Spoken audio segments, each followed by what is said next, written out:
Welcome to chemistry planet. आज की इस वीडियो लेक्चर में हम डिस्कस करने वाले हैं न्यूक्लियर केमिस्ट्री। एक यहाँ से नया यूनिट शुरू होता है और न्यूक्लियर केमिस्ट्री की बहुत ही इम्पॉर्टेंट ब्रांच है।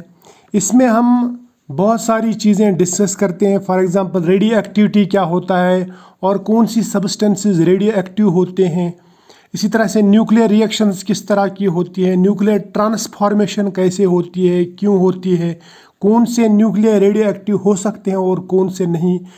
फिर इन एलिमेंट्स को, रेडियो एक्टिव एलिमेंट्स को कहाँ कहाँ हम यूटिलाइज कर सकते हैं, किन किन प्रोसेसेस में हम लगा सकते हैं, या हम एनर्जी कैसे बना सकते हैं न्यूक्लियस से, या न्यूक्लियर रिएक्शन से हम कैसे एनर्जी प्रोड्यूस कर सकते हैं। ये सारी चीज़ें हम न्यूक्लियर केमिस्ट्री में डिस्कस करते हैं। न्यूक्लियर केमिस्ट्री को अगर देखा जाए तो हम इसको दो हिस्सों में स्टडी करते हैं। एक रहता है वो जिसे हम कहते हैं न्यूक्लियर इमिशंस, यानी जिसमें हम स्टडी करते हैं कि कौन से एलिमेंट्स कौन सी रेडिएशन दे सकते हैं और क्यों देते हैं। फॉर एग्जांपल न्यूक्लियर इमिशंस में न्यूक्लियर जो रहते हैं या एटम्स जो रहते हैं वो अल्फ़ा, बीटा, गामा रेज या न्यूट्रॉन्स इमिट करते हैं।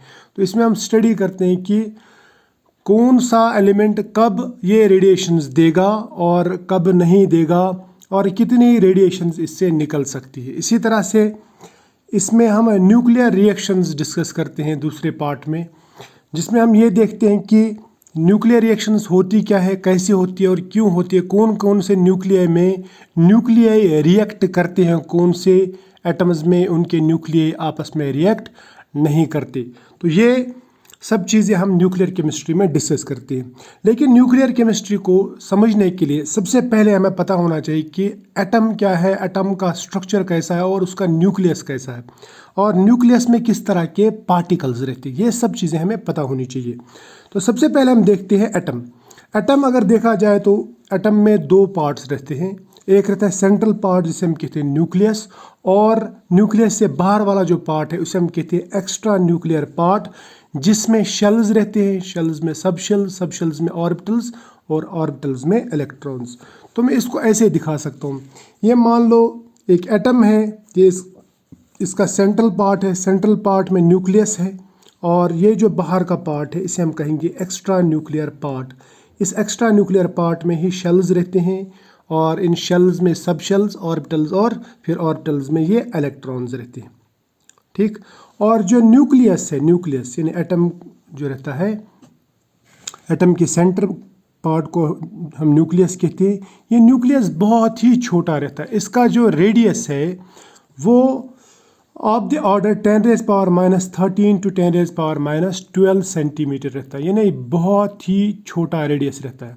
और 10⁻13 सेंटीमीटर को हम फर्मी भी कहते हैं। या मैं ऐसा कह सकता हूँ, एक फर्मी जो रहता है वो बराबर रहता है 10⁻13 सेंटीमीटर, या मैं बोल सकता हूँ 10⁻15 मीटर। ठीक है। और इस न्यूक्लियस में न्यूट्रॉन्स और प्रोटॉन्स रहते हैं। न्यूट्रॉन्स न्यूट्रल रहते हैं, प्रोटॉन्स पॉजिटिवली चार्ज रहते हैं। तो इसका मतलब ये जो न्यूक्लियस है इसका चार्ज पॉजिटिव रहता है, and it is because of protons mainly. ठीक है। और इलेक्ट्रॉन्स का चार्ज रहता है नेगेटिव, इसीलिए जो एक्स्ट्रा न्यूक्लियर पार्ट है वो नेगेटिवली चार्ज रहता है। लेकिन एटम का जो मास है, ज़्यादातर मास मैं बोलूँगा, वो इन्हीं प्रोटॉन्स और न्यूट्रॉन्स की वजह से रहता है। तो मैं यही कह सकता हूँ कि एटम का जो मास है वो सेंटर में ही रहता है। ठीक है। और इन न्यूट्रॉन्स और प्रोटॉन्स के बीच में जो डिस्टेंस है, या प्रोटॉन या न्यूट्रॉन के बीच में जो डिस्टेंस रहती है वो रहती है 2 to 3 फर्मी। और फर्मी मैंने आपसे कहा एक फर्मी बराबर रहता है 10⁻15 मीटर की। तो ये है न्यूक्लियस और ये है एक्स्ट्रा न्यूक्लियर पार्ट। और न्यूक्लियस में क्या रहता है, न्यूट्रॉन और प्रोटॉन। ठीक है। अब मैंने आपसे कहा कि रेडियस जो रहता है न्यूक्लियस का वो रहता है फर्मी लेवल में, या मैं बोल सकता हूँ of the order of 10⁻13 to 10⁻12 centimetre. लेकिन जो रेडियस है हर एक एटम का एक जैसा नहीं रहता, या मैं बोल सकता हूँ हर एक न्यूक्लियस का, हर एक एटम के न्यूक्लियस का जो रेडियस है वो एक जैसा नहीं रहता। वो न्यूक्लियस डिपेंड करता है मास नंबर पे, यानी नंबर ऑफ प्रोटॉन्स और नंबर ऑफ न्यूट्रॉन्स पे। या मैं कह सकता हूँ radius is directly proportional to cube root of atomic mass. ठीक है, या मैं ऐसा लिख सकता हूँ radius of nucleus is equal to 1.33 into 10⁻³ into a⁻⁻³ यानी cube root of mass number, ठीक, इन सेंटीमीटर्स। तो ये जो है 1.33 इंटू 10⁻⁻13 ये एक्चुअली प्रोपोर्शनलिटी कांस्टेंट है, ऐसा कह सकते हैं हम, ये प्रोपोर्शनलिटी कांस्टेंट। इसको हम आगे भी डिस्कस करेंगे इन डिटेल। ठीक है, तो इसका मतलब हर एक न्यूक्लियस में प्रोटॉन और न्यूट्रॉन रहता है, और साइज जो है न्यूक्लियस का वो डिपेंड करता है नंबर ऑफ प्रोटॉन्स और number of neutrons. Number of protons plus number of neutrons को कहते हैं हम मास नंबर। ठीक है, शाबाश। लेकिन एक बात याद रखना है, हर एक एटम को छोड़, मतलब हर एक एटम में न्यूट्रॉन और प्रोटॉन रहते हैं, लेकिन एक एटम को छोड़ के, वो है प्रोटियम, या मैं बोलूँगा हाइड्रोजन का प्रोटियम आइसोटोप। हाइड्रोजन का जो पहला आइसोटोप है उसमें कोई भी न्यूट्रॉन नहीं रहता है, बाकी सब एटम्स में न्यूट्रॉन्स और प्रोटॉन्स रहते हैं। क्लियर? अब इसके बाद में मैं ये कह सकता हूँ कि जो एटम है, एटम बना हुआ होता है मेजरली न्यूट्रॉन, प्रोटॉन और इलेक्ट्रॉन का। तो फिर मैं इलेक्ट्रॉन, प्रोटॉन और न्यूट्रॉन को सब एटॉमिक पार्टिकल्स या एलिमेंट्री पार्टिकल्स कह सकता हूँ। ठीक है, तो मेजर सब एटॉमिक पार्टिकल्स या एलिमेंट्री पार्टिकल्स जो हैं वो है इलेक्ट्रॉन, प्रोटॉन और न्यूट्रॉन। लेकिन मॉडर्न फिजिक्स ये कहती है कि ये सब एटॉमिक पार्टिकल्स नहीं है, बल्कि पार्टिकल्स इनसे भी छोटे रहते हैं। फॉर एग्जांपल जो न्यूट्रॉन और प्रोटॉन है ये खुद क्वार्क्स के बने रहते हैं, और ये क्वार्क्स होते क्या है ये हम देखेंगे। क्वार्क्स डिस्कस करने से पहले हमें ये याद रखना है कि इलेक्ट्रॉन जो है वो एक्स्ट्रा न्यूक्लियर पार्ट में रहता है, यानी शेल्स में रहता है, और उसका चार्ज नेगेटिव रहता है, और मास जो रहता है इलेक्ट्रॉन का वो रहता है 0.00055 AMU एटॉमिक मास यूनिट। इस तरह से प्रोटॉन न्यूक्लियस में रहता है, उसका चार्ज पॉजिटिव रहता है, लेकिन मास इसका 1.0073 एटॉमिक मास यूनिट, यानी इससे बहुत ज़्यादा। इस तरह से न्यूट्रॉन जो ये इन तीनों में से सबसे हैवी पार्टिकल है, लेकिन इसका कोई चार्ज नहीं है, ये भी न्यूक्लियस में रहता है। मास इसका है 1.0087 एटॉमिक मास यूनिट, यानी प्रोटॉन से भी ज़्यादा। अब न्यूट्रॉन हो या प्रोटॉन, दोनों बने हुए रहते हैं क्वार्क्स के। तो फिर मैं ये कह सकता हूँ कि प्रोटॉन और न्यूट्रॉन से भी छोटे पार्टिकल्स रहते हैं। और क्वार्क्स जो है, क्वार्क्स न्यूट्रॉन में अप क्वार्क, डाउन क्वार्क और डाउन क्वार्क रहता है, यानी 2 डाउन क्वार्क और 1 अप क्वार्क का बना हुआ रहता है न्यूट्रॉन। जबकि प्रोटॉन बना हुआ रहता है 2 अप क्वार्क का, यानी UU, और 1 डाउन क्वार्क का। ये इनके नाम है, इनको रिप्रेजेंट किया जाता है ऐसे अप और डाउन से, और इससे इनको सिर्फ डिस्टिंग्विश किया जाता है। और इनके जो क्वांटम नंबर्स है इन अप डाउन के वो अलग अलग है, इनका स्पिन अलग अलग रहता है। जैसे अप क्वार्क का जो स्पिन रहता है वो रहता है +2/3, या मैं सॉरी, ये चार्ज जो रहता है इसका वो रहता है +2/3 अप क्वार्क का। जबकि डाउन क्वार्क का जो रहता है वो रहता है -1/3 चार्ज। तो अगर मैं न्यूट्रॉन में देखूं, न्यूट्रॉन में अप क्वार्क 1 और 2 डाउन क्वार्क, तो इनके चार्जेस को अगर जमा किया जाए तो +2/3 -1/3 -1/3, इसको अगर जमा किया जाए तो ये बन जाएगा 2 -1 -1/3, यानी 0 बन जाएगा ये। तो टोटल चार्ज इसका 0 है न्यूट्रॉन का। इस तरह से अगर प्रोटॉन की बात की जाए, इसमें 2 अप क्वार्क हैं, तो अप और 1 डाउन क्वार्क है प्लस डाउन। तो अप क्वार्क का जो चार्ज है वो है +2/3, फिर +2/3, और डाउन क्वार्क का -1/3। तो इसको जब हम जमा करेंगे तो ये बन जाएगा +1। तो प्रोटॉन का जो चार्ज रहता है टोटल वो +1, और न्यूट्रॉन का चार्ज 0 रहता है। अब जो ये क्वार्क्स हैं, क्वार्क्स को हम डिस्टिंग्विश करते हैं इनके फ्लेवर, कलर और स्ट्रेंजनेस या चार्म से। ये फ्लेवर, कलर या स्ट्रेंजनेस या चार्म, इसका ये लिटरल मीनिंग नहीं है, इसका ये मतलब नहीं है कि क्वार्क का कोई फ्लेवर रहता है या उसका कोई कलर रहता है या उसमें कोई स्ट्रेंजनेस या चार्म रहता है, बल्कि ये जो फ्लेवर, कलर, स्ट्रेंजनेस या चार्म है, ये इक्विवेलेंट टू क्वांटम नंबर, जिस तरह हम इलेक्ट्रॉन का क्वांटम नंबर देखते हैं उसी तरह से क्वार्क्स का ये कैरेक्टरिस्टिक्स अलग अलग हम देखते हैं ताकि क्वार्क्स को डिस्टिंग्विश किया जाए। So these are equivalent to quantum numbers just like quantum numbers, और इनकी ये लिटरल मीनिंग नहीं है। तो इसका मतलब जब मैं फ्लेवर, कलर, स्ट्रेंजनेस या चार्म ऑफ क्वार्क की बात करूं तो इसका मतलब ये नहीं है कि क्वार्क में फ्लेवर रहता है या उसमें कलर रहता है या स्ट्रेंजनेस रहता है, बल्कि ये उनका एक तरह के उनके क्वांटम नंबर्स डिफर होते हैं। ठीक है, शाबाश।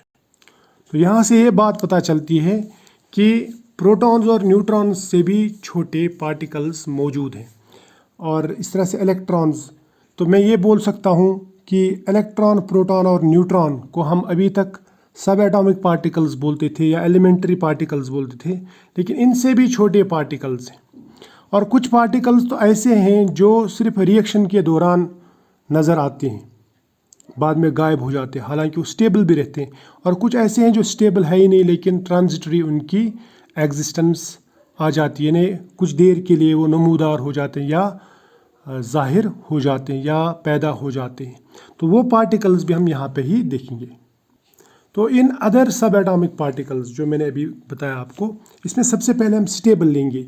स्टेबल लेकिन जो न्यूक्लियर रिएक्शन के दौरान ही अपीयर होते हैं, उसके बाद में नहीं। तो उनमें सबसे पहला पार्टिकल आता है न्यूट्रिनो, और दूसरा है फोटॉन।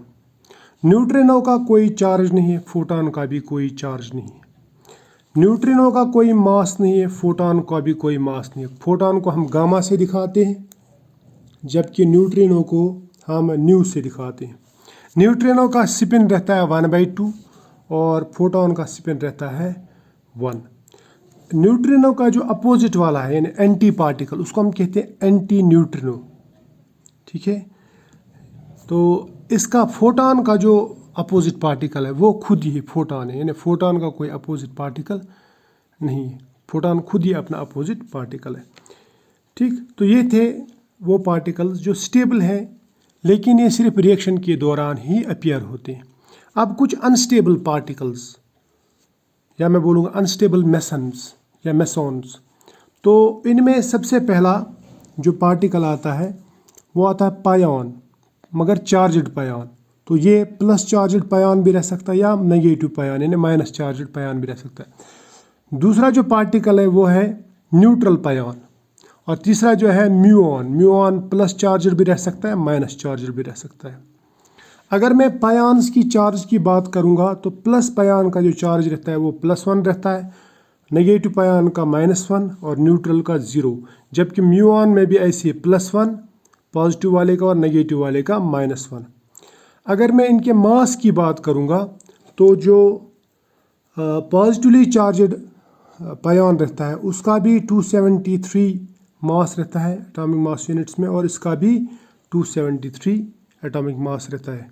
ये एक्चुअली जो 273 है, इट मीन्स पायॉन जो है it is 273 times heavier than electron, heavier than electron. जबकि न्यूट्रल पायॉन जो है, नेगेटिव हो या पॉजिटिव, ये 273 टाइम्स हेवियर देन इलेक्ट्रॉन रहता है, जबकि न्यूट्रल पायॉन जो है वो 264 टाइम्स हेवियर देन इलेक्ट्रॉन रहता है। म्यूऑन जो रहता है वो 207 टाइम्स हेवियर देन इलेक्ट्रॉन रहता है। ठीक है, और लास्ट में ये भी बात समझ लेना कि नंबर ऑफ प्रोटॉन्स, ये आपको मालूम होगा, number of protons inside the nucleus of an atom is called atomic number. यानी atomic number means number of protons कितने हैं एक एटम के न्यूक्लियस में। लेकिन अगर हम number of protons plus number of neutrons दोनों को जमा करेंगे तो वो कहलाता है मास नंबर, और मास नंबर को दिखाते हैं हम ए से।